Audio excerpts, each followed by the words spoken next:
Alors bonjour à tous, je suis avec Albert Moukaïber qui est docteur en sciences cognitives. Voilà, autour de ce programme qui s'appelle Restons à la maison. On est tous cloîtrés depuis quelques temps chez nous, depuis quelques jours, autour de ce spécial confinement.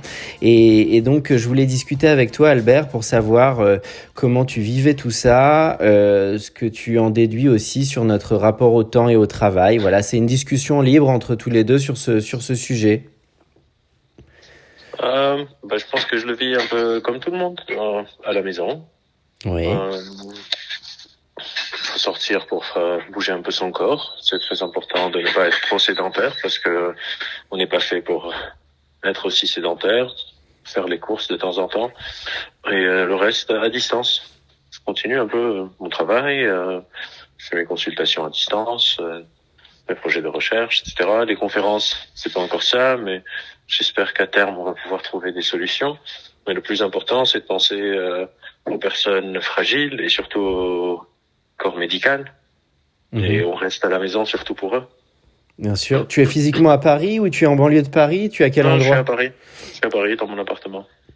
D'accord. Alors, je crois que tu as beaucoup travaillé sur le sujet aussi des sciences cognitives. Pour toi, ce moment qu'on traverse là, quel impact il a aussi sur notre manière de vivre ça au niveau cognitif? Alors, il y a plusieurs éléments qui sont en jeu. Le premier, évidemment, c'est l'isolement social. On est des animaux sociaux. On se construit ensemble. Et donc, il y a les défis d'être isolé. Certaines personnes sont isolées seules. Donc, c'est un peu plus difficile que celles qui sont isolées avec les autres, même si des fois, avec les autres, être tout le temps avec les mêmes personnes, c'est aussi difficile. Et c'est pas des sujets qu'on connaît pas. On les connaît, mais pour d'autres raisons, avec par exemple les exercices de confinement que font les astronautes pour s'entraîner, pour aller dans l'espace, pour d'éventuelles missions sur la Lune ou sur Mars. Et donc, il y a plusieurs recherches sur l'impact du confinement. La différence ici, c'est la raison du confinement. Et donc, vient s'ajouter à ça une dimension de stress pour soi. Est-ce que je suis malade ou pas? Parce que beaucoup de personnes ne savent pas si elles sont atteintes ou pas, parce que les symptômes peuvent mettre plusieurs jours à se déclarer. Est-ce que mes proches vont être sains alors que je peux pas être avec eux? Surtout pour nous qui ont des parents qui sont d'un âge un peu avancé, on peut pas les voir, on peut pas être à côté d'eux. Donc beaucoup d'incertitudes liées à la santé, beaucoup d'incertitudes liées au futur. Des personnes qui ont des boîtes, qui ont des salaires à payer, qui savent pas comment ils vont s'en sortir, les PME, les employés qui savent pas comment ils vont finir leur fin de mois. Et le thème, je pense, général, c'est vraiment cette capacité à gérer l'incertitude, ne pas savoir comment ça va se passer, et le stress de quand est-ce que ça se termine. Parce que on dit un confinement de 14 jours, mais je pense qu'on est tous maintenant assez au courant que ça va durer probablement plus. Et alors justement, est-ce que les gens pour toi sont vraiment préparés à tout ce qui se passe ou on n'est jamais préparé à tout ça en fait? On n'est pas vraiment préparé. C'est-à-dire pour moi, quand on évalue, est-ce qu'on est préparé d'un point de vue très basique, est-ce qu'on est préparé? Ça veut dire est-ce qu'on l'a fait avant? C'est ça, être préparé. Si je vous demande est-ce que vous êtes préparé à jouer un morceau au piano, la question c'est est-ce que vous êtes entraîné au piano? Mais je pense pas qu'on est nombreux. Qu'on soit nombreux à s'être préparés, à être confinés, à pas sortir de chez soi et à faire face à une épidémie d'un virus. Mais moi, je trouve, peut-être contrairement à ce que je vois ou ce que j'entends, que les gens sont relativement assez solidaires, les gens sont relativement assez responsables. Là, j'étais en train de faire mes courses parce que, encore une fois, j'essaye d'acheter tous les jours ce que je vais manger, comme ça me force un peu à sortir, à bouger un peu mon corps. Les gens maintiennent les distances de sécurité, la queue dehors, chez l'épicier, les gens faisaient la queue avec 1 mètre de distance, etc. Et je trouve que les gens sont en train d'être assez responsables, contrairement à ce qu'on les accuse de faire. Donc comment ils se disciplinent davantage, ils sont plus conscients. Quel conseil toi tu donnes pratique de justement de santé par rapport à comment s'organiser dans la journée? Parce que ce qui se joue en ce moment, c'est qu'il faut gérer de front sa vie pro et sa vie perso au même endroit. Comme tu disais, il y a aussi des boîtes, des collaborateurs, il y a le télétravail. Voilà, tout est mélangé un petit peu. Quel conseil tu donnes par rapport à tout ça, toi?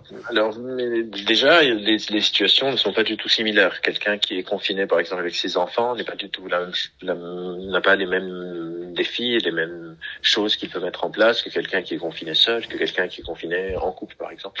Mais par contre, ce qui est un tronc commun que je pense serait utile pour tout le monde, c'est vraiment de rester chez soi, d'essayer de sortir une fois par jour, même pour faire juste le tour du palier. Et c'est vraiment pour le but de l'exercice physique, la sédentarisation du corps, même si vous n'avez pas envie de sortir, et c'est tout à fait louable, de monter des escaliers, descendre des escaliers de ces immeubles. Si vous habitez par exemple à Paris, on a au moins dans tous les immeubles 4 ou 5 étages, de les monter, les descendre quelquefois, de vraiment bouger le corps, de s'hydrater, d'avoir une routine pour ceux que les routines rassurent, de pas changer nos rythmes biologiques. Ça veut pas dire se réveiller à 8 heures du matin tous les jours nécessairement, pour ceux qui sont un peu fatigués, mais de pas non plus changer drastiquement nos rythmes. Et après, pour le côté pro, franchement aussi, il faut dire qu'on peut pas tout faire porter à l'individu. Et il faut que l'État aussi mette en place des choses pour protéger les personnes qui gèrent les entreprises ou les employés qui se font virer. Parce que, je sais pas, les personnes qui travaillent par exemple dans l'Horeca, les hôtels, les restos, et qui perdent leur travail, à un moment, il faut aussi que le système les protège. Et ça, j'espère que les politiciens prendront leurs responsabilités et mettront des choses en place pour réduire cette incertitude professionnelle, parce qu'encore une fois, ce serait de mauvaise foi de prétendre que c'est un défi qu'on peut relever uniquement à l'échelle individuelle. Oui, à l'échelle individuelle, on peut rester confiné. Oui, à l'échelle individuelle, on peut faire un peu de sport, manger bien, discuter avec les potes à distance, etc., etc. Mais aussi, il faut regarder le système qui lui aussi clairement montre qu'il n'est absolument pas prêt, que ce soit ce qui est en train de se passer dans les hôpitaux, avec le corps médical qui a sonné l'alerte depuis une dizaine d'années, mais tout le monde un peu s'en foutait, que ce soit aussi les entreprises, le monde de l'entreprise, qui clairement aussi n'est pas prêt. On voit avec ce qui se passe avec la bourse et tout ça, alors que il y a de très fortes chances que ce qu'on est en train de vivre se reproduise, que ce soit pour une autre épidémie ou pour les changements sociétaux qui vont arriver avec le réchauffement climatique et des choses comme ça. Donc il faut vraiment qu'on apprenne à avoir des systèmes qui soient plus robustes pour réagir vite face à des événements d'incertitude extrême comme ce qu'on est en train de vivre. Tu penses que le rapport au travail aussi va évoluer de manière profonde? Là, c'est vrai que le télétravail devient un peu la norme. Est-ce que tu penses que par la suite, ça va devenir plus la norme? Et quel impact ça a aussi dans notre manière de vivre tout ça? Parce que comme toi qui es sur le cognitif, comment ces nouvelles technologies, ce fait d'interagir maintenant en Skype ou à distance, quel impact ça peut avoir tout ça? Dans la durée, en fait, on est vraiment, encore une fois, des animaux sociaux. On a besoin aussi de se retrouver. Le but du télétravail, c'est pas de s'isoler. À la base, le télétravail était en train d'être mis en place pour réduire, par exemple, les déplacements inutiles en avion, les déplacements inutiles pour la pollution, pour la planète. Et j'espère que ça abondera dans ce sens. Mais le but n'est pas de devenir un peu tous cloîtrés chez soi devant nos écrans et ne plus se retrouver. Il y a une convivialité, une dimension sociale du travail qui est importante à conserver. Par contre, aller faire des réunions d'une heure à New York et prendre l'avion, effectivement, j'espère que de bonnes habitudes seront prises. Après, est-ce que le monde du travail va changer? Je ne sais pas. Le psychologue en moi dira d'une manière très froide et distante, ça dépend combien de temps ça dure, parce qu'une habitude, ça se rompt pas vite. Si demain on dit on a trouvé un vaccin pour le corona et toutes les entreprises disent vous revenez tous au boulot, je suis pas sûr qu'il y aurait un changement hyper profond, parce qu'encore une fois, ces changements ont aussi besoin de venir d'un changement systémique, et du coup ça dépendra aussi des politiques publiques qui seront menées dans le futur et des enseignements qu'on tirera. Je pense pas que si on est 10% à se dire ça nous a marqué ce truc, on veut changer, on veut plus travailler comme avant, on veut plus bosser 5 jours par semaine, du matin au soir, etc., et que le reste ne suit pas, on sera juste sans travail. Bien sûr. C'est-à-dire ce qu'on est en train de vivre. Beaucoup de personnes ont alerté et c'est pas, et de tous bords politiques. Bill Gates, par exemple, donc on peut pas considérer que Bill Gates est un altermondialiste qui mange du patchouli, quoi. Ça fait des années qu'il dit on n'est absolument pas prêt pour une épidémie parce qu'il a travaillé sur le malaria, il a travaillé sur beaucoup de maladies infectieuses et il voyait très bien que il y aurait plein de pénuries. Et même Bill Gates, on l'écoutait pas parce qu'encore une fois, on avait des priorités qui étaient un peu inversées. Et j'espère qu'au moins nos priorités seront revues. J'espère que, comme l'a dit le président, il y a des choses qui ne devraient pas dépendre des considérations économiques. J'espère que cette phrase sera maintenue une fois que la crise sera finie, parce qu'effectivement, on a besoin de réponses. Encore une fois, on parle souvent de l'individu quand on parle de psychologie, mais l'individu est inscrit dans un contexte social, dans un contexte sociétal. Il faut aussi qu'on parle du système et comment est-ce que le système aussi aide l'individu à faire face à cette incertitude et comment l'individu aide le système à faire face à l'incertitude aussi. C'est des allers-retours. Et est-ce que donc ça intervient aussi à un moment, je sais, où évidemment la société va à toute vitesse, les nouvelles technologies explosent, ces gros problèmes aussi sur l'écologie qui interviennent, donc ça arrive pas à n'importe quel moment, tout ce qui se passe là. Comment tu vois ça aussi sur la remise en question peut-être de nos modes de vie aussi à un moment donné? En fait, c'est ça le défi, c'est est-ce qu'on va réussir à remettre en cause nos modes de vie pour être prêt pour la prochaine grosse crise qui causera de l'incertitude. Ça peut être une épidémie, ça peut être, je sais pas, peut-être que l'eau va s'arrêter un jour et comment est-ce qu'on va faire si on va boire? Est-ce qu'on va aller filtrer l'eau de la Seine? Est-ce qu'on va tous se réunir sur la Seine? Je sais pas. Mais il y a plusieurs choses, de la sécheresse, etc. On sait, on nous alerte, là aussi, il y a beaucoup de gens qui nous alertent sur le réchauffement climatique, tout comme il y a eu beaucoup de gens qui nous ont alertés sur les épidémies, tout comme il y a eu beaucoup de gens qui nous ont alertés sur la situation dans les hôpitaux publics. Et on a fait un peu la technique de l'autruche. On voit bien que ça ne marche pas. J'espère, mais encore une fois, ça, c'est pas juste les individus, mais c'est aussi quelle réponse est-ce qu'on va avoir sur le plan national, même européen et même planétaire. On voit bien avec le corona aussi que un truc, je sais pas si vous connaissez l'effet papillon, qu'un battement d'aile d'une papillon, genre au Brésil, peut causer un ouragan de l'autre côté de la planète. Je sais pas si c'est vrai, mais en tout cas, j'ai lu sur Internet, parce que tout le monde invente plein de trucs, un Chinois qui mange un pangolin à Wuhan peut faire en sorte qu'il y ait une pénurie de PQ à Paris. Et donc D'accord. Du coup, on voit bien que ça ne marche plus la vision nationaliste étatique de je m'occupe de mon pays et je m'en fous de ce qui se passe ailleurs. La planète est devenue un seul écosystème et pour le pire, pour le mieux, pour le pire, et il va falloir aussi qu'on voit comment est-ce qu'on revoit nos politiques groupales, systémiques face aux crises inévitables qui se profilent. Je sais que tu as beaucoup étudié aussi tout ce qui est stress et burn-out. Donc, tu parlais au début qu'on est forcément, ça peut augmenter le stress puisqu'on se fait du souci pour ses proches. On se demande si on peut être contaminé. Toi, quel aussi petit conseil tu donnes là-dessus? Je sais aussi que tu disais à un moment, il faut pas se relâcher que pendant les grandes vacances parce que finalement, ça veut dire que toute l'année, on n'est pas régulier. Quels enseignements, toi, il faut en tirer de tout ça? C'est vraiment une hygiène quotidienne qu'on a besoin d'avoir. Encore une fois, essayer de faire un peu de sport, de sortir ou de monter, descendre des escaliers, d'accepter qu'il y a de moments de stress qui vont arriver et de ne pas se sentir défaitiste ou de se dire j'y arrive pas, etc. On est dans une situation stressante, c'est une réaction normale que notre cerveau stresse. L'important, c'est de l'accepter, de maintenir l'intensité à des niveaux qui soient gérables, quoi, et la fréquence. Mais de se poser avec ses proches, si on n'est pas confiné seul, si on est confiné seul, encore une fois, de parler avec d'autres, de pas juste être seul, de pas juste mater des séries toute la journée, d'essayer de bouger un peu et d'accepter qu'il y aura des moments, par exemple le soir, où on psychote un peu, où on est un peu stressé. Et c'est normal parce qu'encore une fois, c'est adapté. Il y a vraiment quelque chose de stressant. Bien sûr. C'est normal de stresser quand il y a quelque chose de stressant. La méditation et la respiration, tu as aussi des trucs comportementaux au-delà du sport que tu conseilles? La méditation, c'est super. C'est en fait un peu les mêmes principes. Le sport, on en a besoin pour parce que la sédentarisation, c'est pas bien pour nos muscles, pour nos systèmes circulatoires, etc., etc. Et la méditation, c'est très bien. La régulation respiratoire, surtout qu'on fait face à une infection respiratoire, donc un double bénéfice. Probablement, je suis pas pneumologue, mais j'espère que je dis pas de bêtises.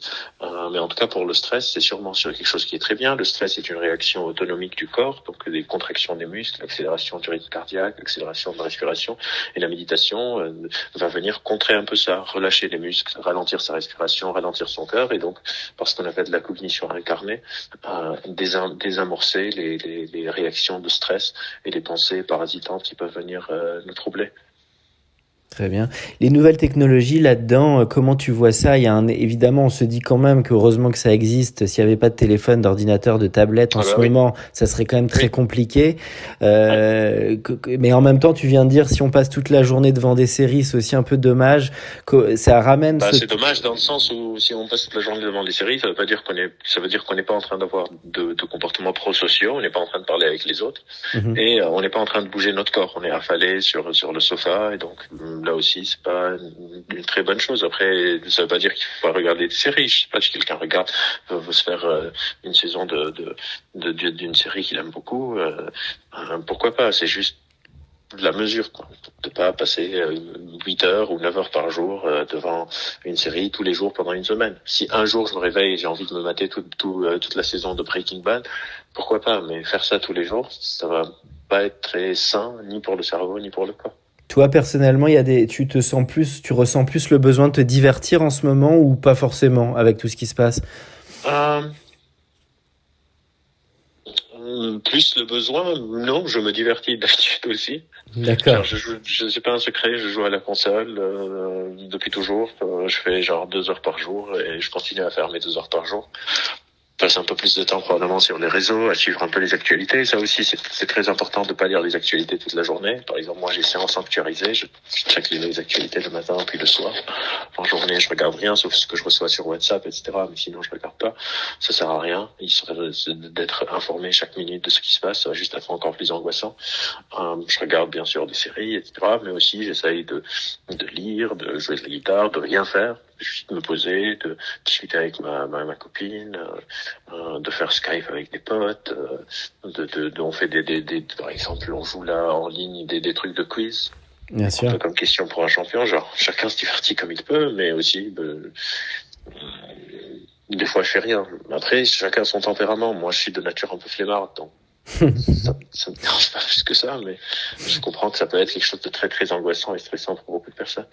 Un dernier point, parce que ça fait écho à ce que tu as dit. Je sais pas si tu avais vu cette statistique sur le bonheur. Je crois que c'était un professeur d'Harvard qui disait c'est la qualité de nos relations sociales et aux autres et l'intensité aussi qui pouvait faire qu'on avait une aptitude au bonheur. Bon, bah là, on est un peu isolé, mais il faut quand même maintenir le lien, comme tu dis, avec tous les gens importants.